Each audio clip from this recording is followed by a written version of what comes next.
ఒక పరిపాలన ఇచ్చిన వ్యక్తి నేను కానీ ఎవరైనా సరే at the end of the day చూసుకోవాల్సింది మన పాలసీల వల్ల ప్రజల జీవితంలో మార్పు వచ్చిందా లేదా, వాళ్ళ జీవన ప్రమాణాలు పెరిగాయా లేదా, వాళ్ళకి ఆదాయం పెరిగిందా అప్పులు పెరిగాయా, లేకుంటే ఖర్చులు ఎక్కువైనాయా ఆదాయం తగ్గిందా, లేకుంటే ఆదాయం పెరిగినా దానికంటే రెండింతల మూడింతల ఖర్చులు అయితే ఇంకా అప్పులు పాలైపోతారు. అదే జరిగింది.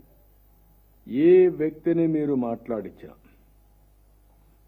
ఈ రాష్ట్రంలో ఒక్కరు కాదు, ఒక కాంట్రాక్టర్ అనేవాడిని మనం చూస్తే చాలా అసూయగా ఉంటాం. తెల్ల బట్టలు వేసుకుని తిరుగుతూ ఉంటాడు, వీడంతా డబ్బులు సంపాదిస్తాను. ఇప్పుడు వాడు 30 ఏళ్లుగా సంపాదించిన ఆస్తి ఎన్పిఏకి వెళ్ళిపోయింది. వాడికి బిల్స్ ఇవ్వకుండా వాడు అయిపోయాడు. పాత రోజులు వాళ్ళ తాత ముత్తాత సంపాదించిన ఆస్తులు కూడా తాకట్టు పెట్టే పరిస్థితికి వచ్చేసారు వాళ్ళందరూ.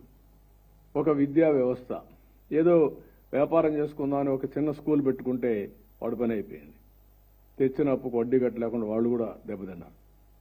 బాగా చదువుకుంటే ఉద్యోగం వస్తుందనుకుంటే ఈరోజు ఎవ్వడికి ఉద్యోగం లేదు. నెంబర్ 1, 24% నిరుద్యోగంతో ఏపీ నెంబర్ 1. వీళ్ళు మాట్లాడుతున్నారు అన్నింటిలో మేము ఏపీ నెంబర్ 1. ఏం నెంబర్ 1? మీరు ఇంటట్లో నెంబర్ 1లో. ఈరోజు చదువు మీద నిరాసక్తత వచ్చింది. నా జీవితంలో ఎప్పుడు నేను చూడలా ఇంతమంది పిల్లలు అన్రెస్ట్.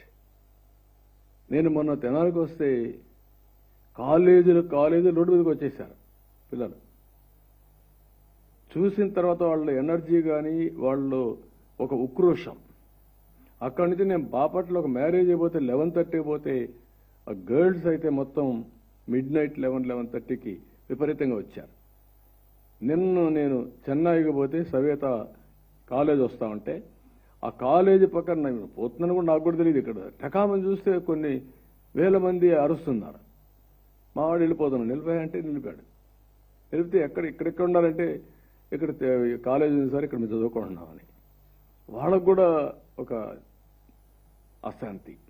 అంటే యూత్లో ఇంతవరకు ఇంత అభద్రతాభావం, ఇంత నిరాశ, ప్రభుత్వం పైన ఇంత వ్యతిరేకత నేను ఎప్పుడు చూడలేదు. కొద్దిగా అటు ఇటు ఉంటుంది కానీ ఇంత వ్యతిరేకత లేదు. దానికి కారణం వీళ్ళు చేసిన పని. ఆ రోజు నెంబర్ 1 మనం ఈజ్ ఆఫ్ డూయింగ్ బిజినెస్, ఎంప్లాయ్మెంట్లో నెంబర్ 1, ఎడ్యుకేషన్ నెంబర్ 1. ఆ రోజు చేసిన పనులు ఈరోజు ప్రపంచం అంతా తెలుగు జాతి నెంబర్ 1గా ఉందంటే ఆ రోజు చేసిన ఫౌండేషన్. ఈరోజు ఎక్కడికక్కడ మనం చూస్తూ ఉంటే అన్నిట్లో దిగజారిపోయే పరిస్థితి వచ్చింది. అందుకే ఈయనకు జగన్ మామూలుగా లెక్కలు తారుమారైపోయినాయి. 175 సీట్లు గెలిచిపోతామని సంకలెగరేశాడు. ఇప్పుడు దిగజారిపోయాడు. ఓటమి భయం పుట్టుకుంది తాడేపల్లి ప్యాలెస్లో. దానికోసం ఇప్పుడు 11 మంది ఇన్ఛార్జ్ ఒకటేసారి మార్చేశాడు. అంటే నాకైతే అర్థం కాల. 45 ఏళ్ళు నేను రాజకీయాల్లో ఉన్నాను కానీ ఎమ్మెల్యేలకు మంత్రులకు ట్రాన్స్ఫర్లు ఉంటాయని నాకు తెలియదు ఇంతవరకు. వాళ్ళు ఎన్నుకుంటారు ఆ నియోజకవర్గంలో, వాళ్ళకి మీరు సీట్ ఇస్తారు. అక్కడ దోపిడీ చేసేసి అక్కడ అన్పాపులర్ అయిపోయి ప్రజలు ఎప్పుడెప్పుడు ఈయన వదిలించుకోవాలంటే ఆ పాపాన్ని ఇంకొక నియోజకవర్గానికి అంటగడతారంట. ఇక్కడ చెల్లని కాసు అక్కడ చెల్లుతుంది. అంటే ఎంత బ్రహ్మాండి వీళ్ళకు. ఎక్కడికి పోతున్నారు మీరు? 4.5 సంవత్సరాలుగా 5 సంవత్సరాలుగా మీ ఎమ్మెల్యేలు ఆంబోతుల మారిగా రోడ్డు మీద పడి ఎక్కడికక్కడ భయభ్రాంతులు చేశారు మీ వాళ్ళందరూ. మామూలు కూడా కాదు. ఆడపిల్లలకు రక్షణ లేకుండా పోయింది. ప్రజానీకం యొక్క ఆస్తులకు రక్షణ లేకుండా పోయింది. మీకు ఏ దొరికితే చేశారు. అది చేసి ఈరోజు ప్రజలు రివోల్ట్ అయి తిరుగుబాటు చేసే పరిస్థితి వస్తే అందరినీ ట్రాన్స్ఫర్ చేస్తారంట. 5 మంది దళితుల్ని ట్రాన్స్ఫర్ చేశాడు. అందులో 3 మంత్రులు, 2 మంత్రులు దళితులు, ఒక బీసీ మంత్రి, ఇంకో పక్కన 3 బీసీ ఎమ్మెల్యేలు. అందరినీ ట్రాన్స్ఫర్ చేసి మళ్ళీ గెలిపించేస్తారంట. 170 మంది గెలిపించేస్తారంట. అంటే నేను అడుగుతున్నా, నీకు బీసీ మీద అంత ప్రేమ ఉంటే పులివెందల నెంబర్ 1 సీట్ కదా, ఆ సీట్లో నువ్వు గెలిపించచ్చు కదా. నువ్వు పెద్ద మహానాయకుడివి కదా, నువ్వు ఎక్కడన్నా గెలుస్తావు కదరా. నిలబడి వేరే కాన్స్టిట్యున్సీ తేలిపోతుంది నీ పని కూడా. పులివెందులు కాకుండా ఇలాంటి తప్పుడు మార్గాలు పెట్టి అక్కడుండే పులివెందల్లో ఉండే క్యాండిడేట్ని కూడా ఎన్ని ఇబ్బందులు పెట్టాలో నిన్న చూసి రెండోసారి జైలు పోయి వచ్చాడు. ఇంకెన్నిసార్లు పోవాలో చూడాలి ఎలక్షన్స్ ముందు. ఎన్నిసార్లు పోయినా ఈసారి ఏమవుతుందో వీళ్ళే చూడబోతున్నారు. ఇంకొక పక్కన మనం చూస్తూ ఉంటే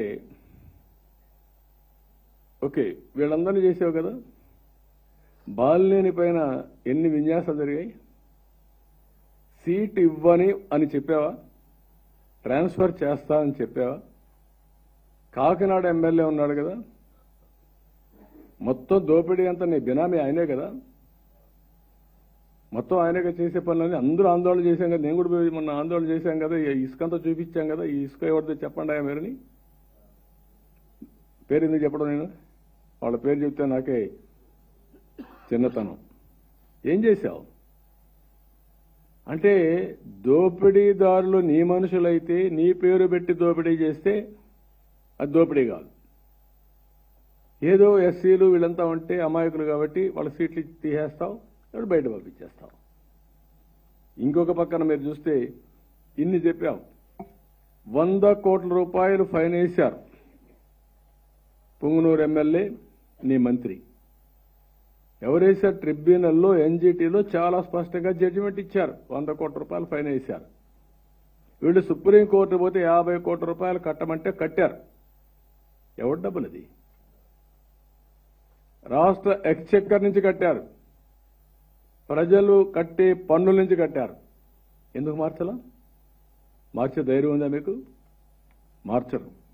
అంటే పేదవాళ్ళు చూస్తే లెక్కలేనితనం. అందుకని ఇవన్నీ చూసినప్పుడు నేను అంటున్నా ఒకటే గుర్తుపెట్టుకోవాలి, 150 మందిని మార్చినా నువ్వు గెలవు. గుర్తుపెట్టుకో. నువ్వు చెప్పుకోవచ్చు, డబ్బులు ఇచ్చి సర్వేలు చేసి చేసుకోవచ్చు, ఎగరచ్చు. ఈ రోజుటికి ప్రజల్లో చాలా వ్యతిరేకత ఉంది. ఇప్పుడిప్పుడు బయటపడుతున్నారు. జనవరిలో మీరు చూస్తారు, ఫిబ్రవరి మార్చిలో మీరు చూడండి, నోటిఫికేషన్ వచ్చిన తర్వాత మీరు చూడబోతున్నారు. అడ్రస్ కూడా ఒక్కొక్కరు అడ్రస్ కూడా ఉండరు. వీళ్ళ యొక్క డిపాజిట్ గల్లంత పరిస్థితి వస్తుంది. ఎప్పుడు కూడా ప్రజల్ని ఇంత టేక్ ఇట్ ఫర్ గ్రాంటెడ్ తీసుకోవడం చాలా దుర్మార్గం, ఇది నీచం. నీకు ఒక బాధ్యత అప్పచెప్పారు. ప్రభుత్వం అనేది ఒక ట్రస్టీగా వ్యవహరించాలి. ప్రభుత్వం అనేది ఒక పవిత్రంగా భావించాలి. ఎప్పుడు కూడా ప్రభుత్వ పాలసీల వల్ల ప్రజలకు మేలు జరగాలి. అందుకే నేను మొన్న కూడా చెప్పాను, నేనున్నప్పుడు చాలా నిర్ణయాలు చేశాం, ప్రభుత్వ విధానాలు. దానివల్ల అందరూ బాగుపడ్డారు. ఈరోజు ఇతను వచ్చిన తర్వాత ఈయన చేసిన పాపాలన్నీ అందరికీ శాపాలుగా మారాయి. ఒక కులం లేదు, ఒక మతం లేదు, ఒక ప్రాంతం లేదు, ఒక పార్టీ లేదు, అందరూ నాశనం అయిపోయే పరిస్థితికి వచ్చారు. అందుకే రేపు జరిగే ఎన్నికలు ఒక హిస్టారికల్ ఎలక్షన్స్. 5 కోట్ల ప్రజలు వర్సెస్ సైకో జగన్. ఇది మనం గుర్తుపెట్టుకోవాల్సిన అవసరం ఉంది.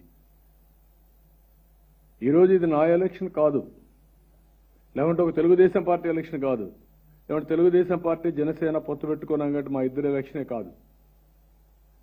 ప్రతి ఒక్కరి భవిష్యత్తు, రాష్ట్ర భవిష్యత్తు, భావితరాల భవిష్యత్తు కూడా ఈ ఎన్నికలపైన ఆధారపడింది. ఆ విషయం గుర్తుపెట్టుకోవాలి.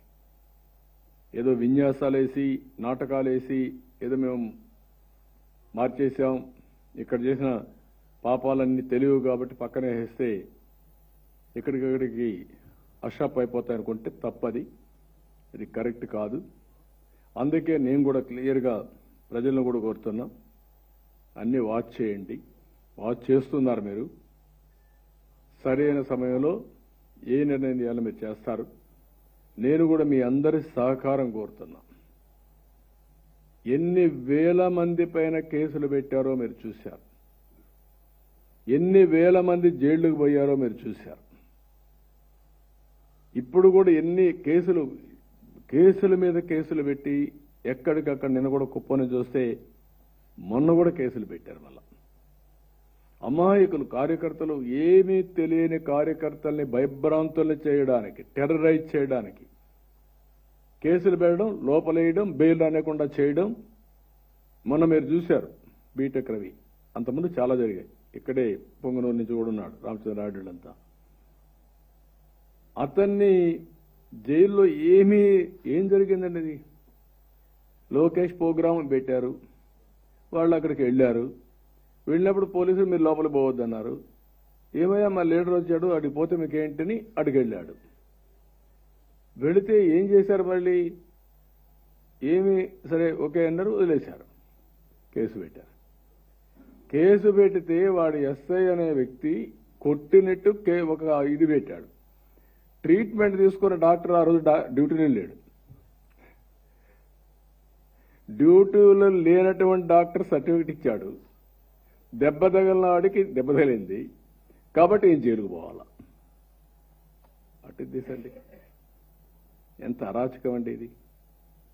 ప్రెస్ని భయపెట్టారు, రాజకీయ నాయకుల్ని కార్యకర్తలను భయపెట్టారు, యూనియన్స్ని భయపెడుతున్నారు, ఆఫీసర్స్ని భయపెడుతున్నారు.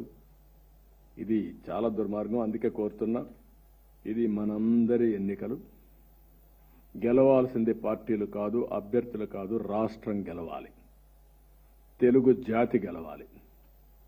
అందుకే నేను వినూత్నంగా మీ అందరి అభిప్రాయాలు తీసుకుంటా. అందరి అభిప్రాయాలు తీసుకొని సరైన అభ్యర్థిని నేను ఎంపిక చేసే బాధ్యత తీసుకుంటా. టెక్నాలజీ కూడా వచ్చింది, వేరియస్ టెక్నాలజీస్ ఉన్నాయి, అవి కూడా ఉపయోగించి నేను తప్పు చేయను, నాకు సహకరించండి. నేను చేయాలనుకునేది ఈ రాష్ట్రం కోసం. ఈ ఎన్నికల్లో చాలా మంది నాకు కనపడిన వాళ్ళు కూడా ఒకటే చెప్తున్నారు, ఈసారి కానీ మాకు తెలుగుదేశం అంటే ప్రత్యామ్నాయం రాకపోతే, వేరే ప్రభుత్వం రాకపోతే ఇంకా మేము ఆ రాష్ట్రం మీద ఆశ వదులుకోవాల్సి వస్తుంది, ఇంకా ఆ రాష్ట్రానికి వచ్చే పరిస్థితి కూడా ఉండదనే పరిస్థితికి వచ్చేసారంతా.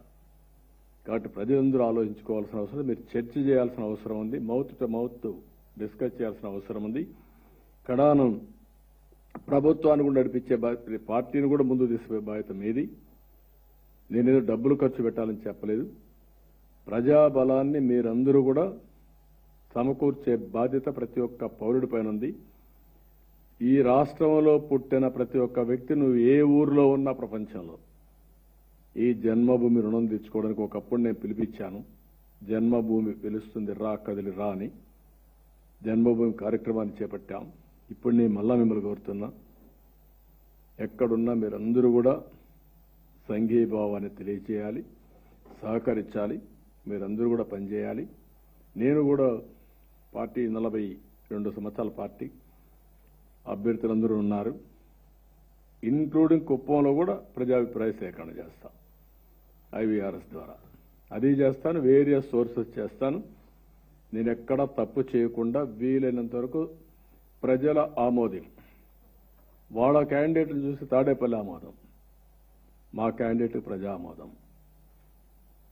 రేపు జరగబోయే సైకో జగన్కి, రాష్ట్ర ప్రజలకి మళ్ళీ అందరం కలిసి పోరాడి ఈ రాష్ట్ర భవిష్యత్తును కాపాడుకుందాం.